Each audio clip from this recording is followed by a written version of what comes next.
আজকে স্বপ্নগর পত্রিকার অনলাইনে আমাদের সাথে থাকার জন্য আপনাদেরকে সাধুবাদ জানাই। আমি সৈয়দ রেজওয়ানুল হাবিব। আপনারা দেখছেন আজকের বিশেষ বিশেষ খবর। দীঘা সমুদ্র সৈকতে জগন্নাথ মন্দিরের দ্বারোদ্ঘাটনকে কেন্দ্র করে সগুনা পঞ্চায়েতের কার্যালয়ের সামনে উৎসবে মেতে উঠল স্থানীয়রা। কি বললেন প্রধান আহুতি রায়? আপনারা দেখছেন সেই সময়ের বিশেষ মুহূর্তের ধারণকৃত ভিডিও চিত্র আজকে স্বপ্নগর পত্রিকার অনলাইনে। এখন শুনুন বিস্তারিত। আজ 30শে এপ্রিল অক্ষয় তৃতীয়ার পুণ্যলগ্নে দীঘা সমুদ্র সৈকতে জগন্নাথ মন্দিরের দ্বারোদ্ঘাটনকে কেন্দ্র করে উৎসবমুখর পরিবেশে মেতে উঠল সারা রাজ্যের সাথে সাথে স্বরূপনগর ব্লকের সগুনা গ্রাম পঞ্চায়েত কার্যালয়ের সামনে। স্থানীয়রা টিভি স্ক্রিনে সেই দৃশ্য দেখার জন্য দলে দলে সমবেত হয়েছে। জগন্নাথ মন্দিরের দ্বারোদ্ঘাটনকে কেন্দ্র করে এখানে লাইভ টেলিকাস্টের সাথে সাথে পূজা পাঠ, নাম সংকীর্তন সহ প্রসাদ বিতরণের উদ্যোগ গ্রহণ করে উদ্যোগীরা। এই ঘটনাকে কেন্দ্র করে কি বললেন প্রধান আহুতি রায় শোনাবো আপনাদের।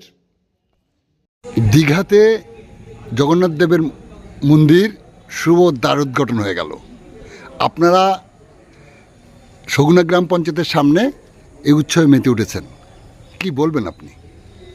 দীঘায় একটা পুণ্যস্থান। আমাদের সারা পশ্চিমবঙ্গবাসী থেকে অভিনন্দন জানাই যে আমাদের মুখ্যমন্ত্রী তিনি এত বড় একটা পুণ্যস্থান জায়গা তৈরি করলেন জগন্নাথ ধাম। এতে আমরা আপ্লুত।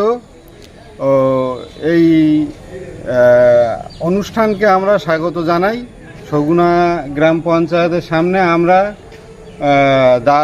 দীঘায় দ্বার উদ্ঘাটনের উপলক্ষে আমরা এখানে একটা অনুষ্ঠান করছি।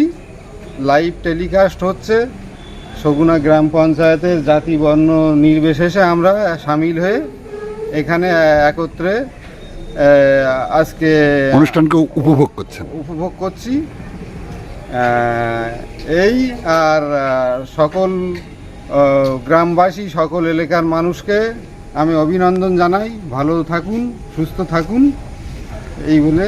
আপনার নাম পরিচয় বলবেন? আমি আহুতি রায়, সগুনা গ্রাম পঞ্চায়েতের প্রধান। ধন্যবাদ আপনাকে। কৃষ্ণ হরে হরে হরে রাম হরে